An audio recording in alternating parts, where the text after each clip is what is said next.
दोस्तों, क्या आप भी हर महीने अपनी मेहनत की कमाई का एक बड़ा हिस्सा एसआईपी में डाल रहे हैं और जब आप अपना पोर्टफोलियो देखते हैं तो वहां पर कोई प्रॉफिट ही नजर नहीं आ रहा। क्या आपको ये लगने लगा है कि भाई एसआईपी शुरू करके मैंने कोई बड़ी गलती कर दी है? मैंने तो सोचा था एसआईपी करूंगा, हर महीने मेरा प्रॉफिट बढ़ेगा, लेकिन यहाँ तो रिटर्न नेगेटिव में दिखाई दे रहे हैं। और दूसरी तरफ मेरा एक मित्र है, उसके पोर्टफोलियो में तो मुझे प्रॉफिट दिखाई दे रहा है। तो आखिर ये हो क्या रहा है? तो क्या मुझे हर महीने एसआईपी द्वारा निवेश करना बंद कर देना चाहिए?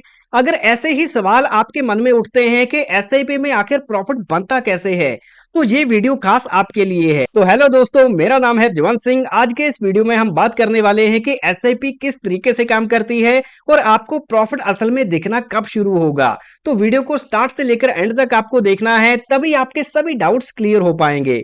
तो आइए शुरू करते हैं। तो पहले हम जान लेते हैं कि लोग आखिर एसआईपी बंद क्यों करते हैं। तो देखिए, जब भी हम एसआईपी करनी स्टार्ट करते हैं तो हमारे मन में बड़े बड़े गोल्स होते हैं। जैसे आज से 10-12 साल बाद हमें अपने बच्चों की हायर एजुकेशन के लिए पैसा जुटाना है, हमारे लिए एक अच्छा घर बनाना है और साथ में रिटायरमेंट को प्लान करना है, जिससे हम पैसिव इनकम से फाइनेंशियली इंडिपेंडेंट हो सकें।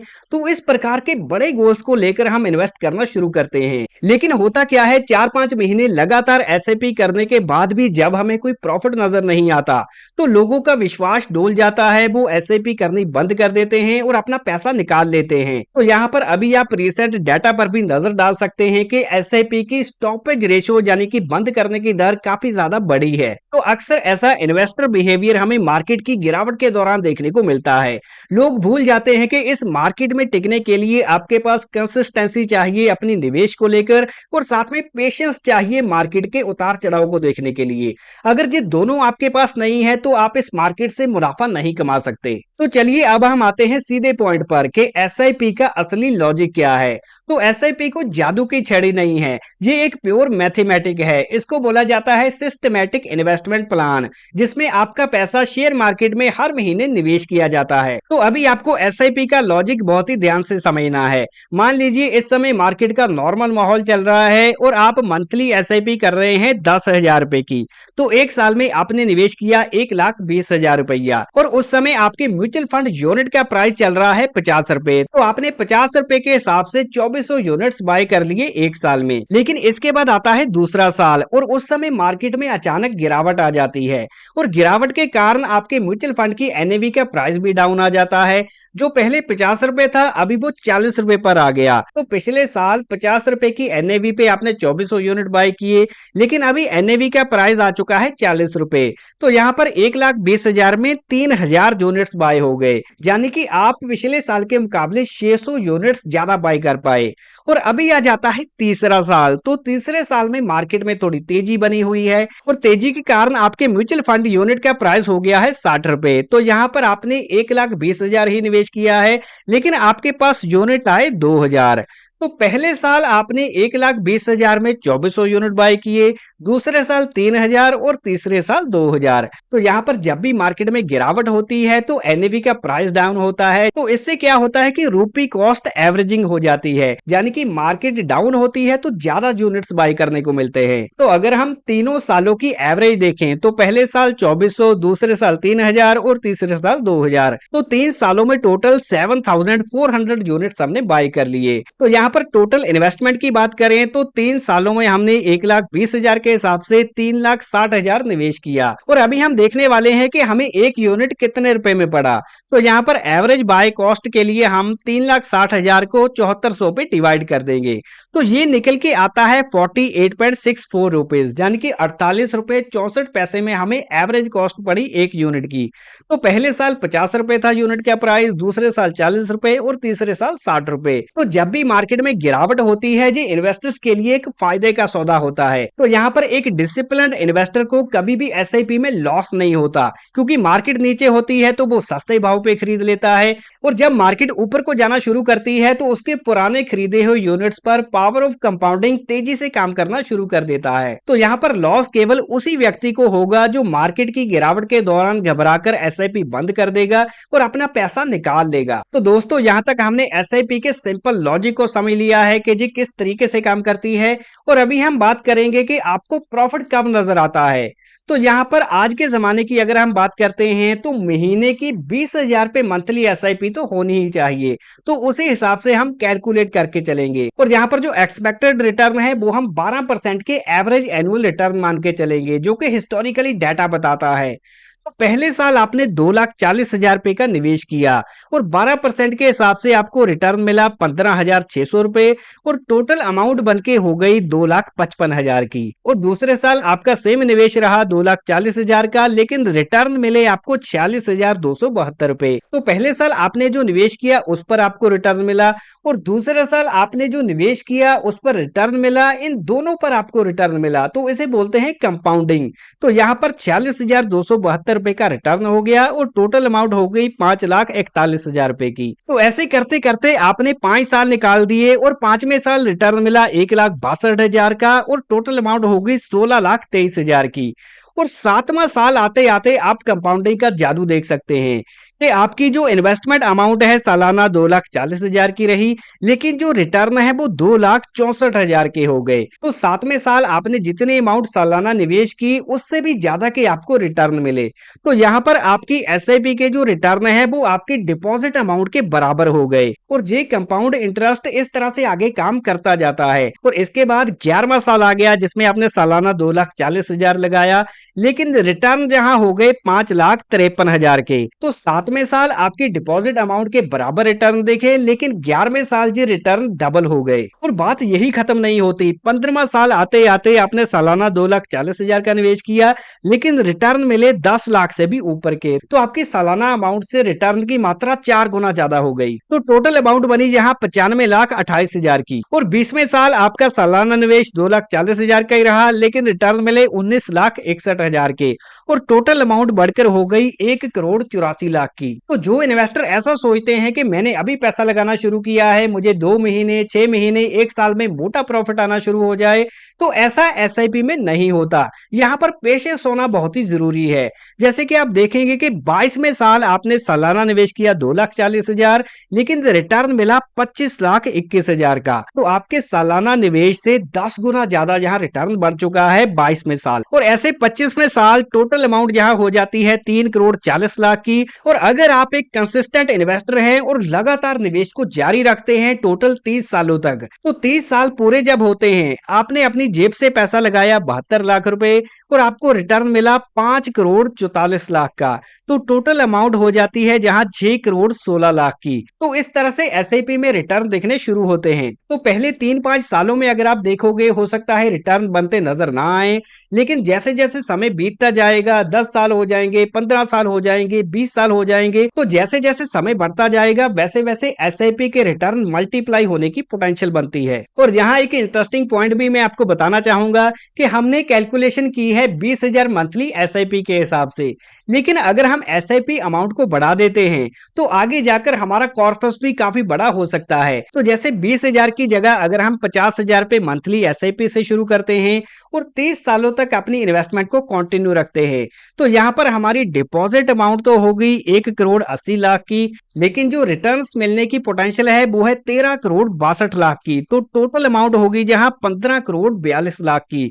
तो जी काफी बड़ी अमाउंट हो जाती है एक निवेशक के लिए। और अगर हम 50,000 की जगह पर 1 लाख महीने का निवेश करना शुरू करते हैं, तो यहाँ पर 30 सालों में हमने निवेश किया 3,60,00,000, रिटर्न मिले 27,24,00,000 के और टोटल अमाउंट हो गई 30,84,00,000 की। यानी 31 करोड़ का एक बड़ा कॉर्पस इकट्ठा करने की पोटेंशियल रखती है 1 लाख महीने की एसआईपी। तो एसआईपी में सबसे इंपॉर्टेंट होता है कि आप जल्दी शुरू करें। अगर आप 20-25 साल की एज में निवेश करना शुरू कर देते हैं तो आगे जाकर आपका कॉर्पस काफी बड़ा हो सकता है बहुत ही कम मेहनत से। लेकिन जैसे जैसे आप निवेश करना देर से शुरू करोगे, अगर 30 साल में, 35 साल में, 40 साल में शुरू करोगे, तो आपको बड़ी अमाउंट एसआईपी द्वारा निवेश करनी होगी, तब जाकर आपकी लाइफ के गोल्स पूरे हो पाएंगे। तो एसआईपी में रियल में प्रॉफिट दिखना कब शुरू होगा, ये कई सारे फैक्टर्स पर डिपेंड करता है। तो एसआईपी निवेश करते समय आप आपको पहले से मार्केट कंडीशंस को लेकर अपना माइंड सेट तैयार करके चलना होगा। और वेल्थ क्रिएशन वही कर पाता है जिसके पास कंसिस्टेंसी होती है लगातार हर महीने निवेश करने की,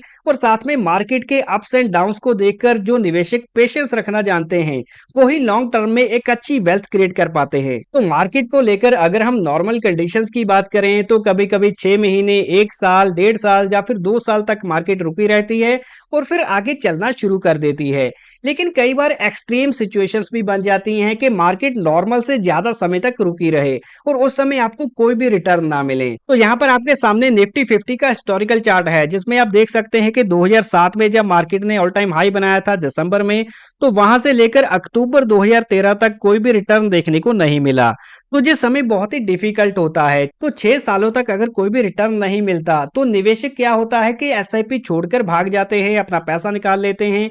लेकिन यही पेशेंस का समय होता है। और फिर साल 2015 से अगर हम 2020 की बात करते हैं तो ये भी टाइम ऐसा था जब कोई रिटर्न नहीं मिला। तो उस समय भी इन्वेस्टर्स का पेशेंस टेस्ट हो रहा था, उन्हें काफी डिफिकल्टी का सामना करना पड़ रहा था। तो ऐसी कंडीशन में जिन निवेशकों ने एसआईपी करनी बंद कर दी और अपना पैसा मार्केट से निकाल लिया तो उनको कोई भी रिटर्न नहीं मिला, उनको सिर्फ लॉस हुआ। लेकिन जिन्होंने एसआईपी को कंटिन्यू रखा आज उनके पोर्टफोलियो में एक बड़ा प्रॉफिट नजर आ रहा होगा। और अभी अगर हम करंट सिचुएशन की बात करें तो 2 साल तकरीबन हो चुके हैं और निवेशकों को कोई भी रिटर्न नहीं मिला। तो ऐसा टाइम एसआईपी करते समय आपको देखने को मिलेगा। लेकिन इस समय आपको अपना निवेश जारी रखना है, एसआईपी कंटिन्यू करनी है, क्योंकि ऐसे टाइम में ही सस्ते यूनिट्स बाय करने का मौका मिलता है। तो ये तो हमने इक्विटी की एग्जांपल ली है जिसमें कई सालों तक निवेशकों को रिटर्न नहीं मिला। लेकिन अगर हम दूसरी एसेट क्लास की बात करें जैसे गोल्ड एसेट क्लास है, इसको भी अगर आप 2012 से लेकर 2019 तक का डाटा देखोगे तो यहाँ पर हमें कोई भी रिटर्न देखने को नहीं मिल रहा। तो ये एक्सट्रीम सिचुएशंस भी एक निवेशक को देखनी पड़ती हैं। तो नॉर्मल कंडीशंस को तो हमने समझ लिया कि 1.5-2 साल मार्केट रोकती है और फिर चलना शुरू कर देती है। लेकिन ऐसी एक्सट्रीम सिचुएशंस भी हो जाती हैं जिसमें आपको हो सकता है 5 साल, 6 साल, 7 साल रिटर्न ना मिले। तो ऐसे में पेशेंस रखना बहुत ही जरूरी है। तो अगर आप हिस्टोरिकल डाटा के हिसाब से ये बात क्लियर करना चाहते हैं कि एसआईपी में एक्चुअल में रिटर्न दिखना कब शुरू हो सकता है, तो यहाँ पर आपको हो सकता है 6-7 साल का भी वेट करना पड़ जाए। तो अगर आपने मार्केट में निवेश करना शुरू किया है अपने लॉन्ग टर्म गोल्स को पूरा करने के लिए जो कि 15 साल, 20 साल, 25 साल के हैं, तो आपको इतनी चिंता करने की जरूरत नहीं है। तो अगर कोई व्यक्ति एसआईपी स्टार्ट करना चाहता है 3-5 साल का व्यू लेकर, तो हो सकता है उसे रेयर कंडीशंस में रिटर्न ना मिले। तो दोस्तों यहाँ तक हमने एसआईपी का पूरा खेल समझ लिया है कि जी किस तरीके से काम करती है, प्रॉफिट कब दिखना शुरू हो सकता है। लेकिन अब हम इस बात पर आते हैं कि अगर आपका लॉन्ग टर्म इन्वेस्टमेंट व्यू है तो आपको एसआईपी कौन कौन सी एसेट क्लासेस में करके चलना चाहिए। क्योंकि अगर आपने सारा पैसा केवल एक ही एसेट क्लास में लगा दिया, एग्जांपल के लिए इंडिया की इक्विटी में ही आपने सारा पैसा निवेश कर लिया, तो हो सकता है आगे जाकर आपको परेशानी का सामना करना पड़ जाए। और ये बात मैं क्यों कह रहा हूँ ये भी आपको समझनी जरूरी है। एग्जाम्पल के लिए अगर हम जापान की शेयर मार्केट की बात करते हैं तो यहाँ पर आप देख सकते हैं कि 1990 से लेकर 2025 तक यहाँ कोई भी रिटर्न देखने को नहीं मिला। तो ऐसे टाइम में निवेशकों ने जो भी पैसा लगाया उस पर कोई भी ग्रोथ नहीं मिली। और इसके बाद चाइना की शेयर मार्केट को देखें तो 2007 से लेकर 2026 तक की बात करें तो तकरीबन 20 सालों में निवेशकों को कोई भी रिटर्न नहीं मिला। तो अगर एक ही एसेट क्लास में हमारा सारा पैसा लगा हो तो कई तरह के रिस्क देखने को मिल सकते हैं। तो दोस्तों ये तो हमने केवल 2 कंट्रीज की बात की है, लेकिन इनके अलावा भी और कई सारी कंट्रीज की शेयर मार्केट है जिन्होंने काफी लंबे समय से अच्छा परफॉर्म नहीं किया है। तो अगर और भी कई कंट्रीज की हम एग्जांपल लेने लग गए तो ये वीडियो काफी लंबा हो जाएगा। तो यहाँ पर हम बात करेंगे कि अगर इस प्रकार की सिचुएशन बनती है, लंबे समय तक रिटर्न नहीं मिलते, तो इसका सोल्यूशन क्या हो सकता है। तो ऐसी कंडीशन में पोर्टफोलियो को डाइवर्सिफाई करके चलना बहुत ही जरूरी है। तो यहाँ पर पोर्टफोलियो में इक्विटी के साथ साथ और भी मल्टीपल एसेट क्लासेस को ऐड करके चलना होगा। एग्जाम्पल के लिए इंडियन इक्विटी में 25% और ग्लोबल इक्विटी जिसमें इंटरनेशनल इक्विटी आ सकती है, जैसे यूएस के स्टॉक्स हो गए और भी जो अच्छी कंट्रीज हैं उनकी कंपनीज का जहां एक्सपोजर हो सकता है तो उसका 25%। और गोल्ड जो एसेट क्लास है जिस सालों से चलती आ रही है और इसकी एक बड़ी वैल्यू है, तो गोल्ड में यहाँ 25% और सिल्वर एसेट क्लास काफी बढ़िया है क्योंकि ये एक इंडस्ट्रियल मेटल की तरह भी काम करती है और एज ए ज्वेलरी भी काम करती है और 55% से ज्यादा की यूजर्स तो इसकी इंडस्ट्रियल है। तो ऐसा करने से लॉन्ग टर्म में केवल एक ही एसेट क्लास में निवेश करने का जो रिस्क है वो काफी हद तक मिनिमाइज किया जा सकता है और इस प्रकार से जब डाइवर्सिफाई करके एलोकेशन करी जाएगी तो पोर्टफोलियो इस तरह का नजर आएगा। तो दोस्तों यहाँ तक हमने एसआईपी का पूरा खेल समझ लिया है कि जी किस तरीके से काम करती है और साथ में हमने मार्केट की रेयर कंडीशंस को भी डिस्कस कर लिया है कि अगर किसी टाइम 5-7 साल लगातार मार्केट में कोई रिटर्न नहीं मिलता तो हो सकता है उसके बाद एक साथ आपको बड़ा रिटर्न देखने को मिल जाए जिससे आपकी एवरेज ग्रोथ 12 से 14% के करीब आ जाए। और इसके अलावा हमने केवल एक ही एसेट क्लास के रिस्क से बचने के लिए पोर्टफोलियो किस तरह से डाइवर्सिफाई किया जा सकता है उसको भी डिटेल में जान लिया है। तो हम आशा करते हैं कि यहाँ तक आपको एसआईपी से रिलेटेड पूरी डिटेल समझ में आ गई होगी और अगर आपको ये वीडियो जानकारी से भरपूर लगा हो तो इसको लाइक जरूर करें, दोस्तों के साथ ज्यादा से ज्यादा शेयर करें। वीडियो पूरा देखने के लिए मैं रजवंत सिंह आपका धन्यवाद करता हूँ। मिलते हैं अगले वैल्यूएबल वीडियो में।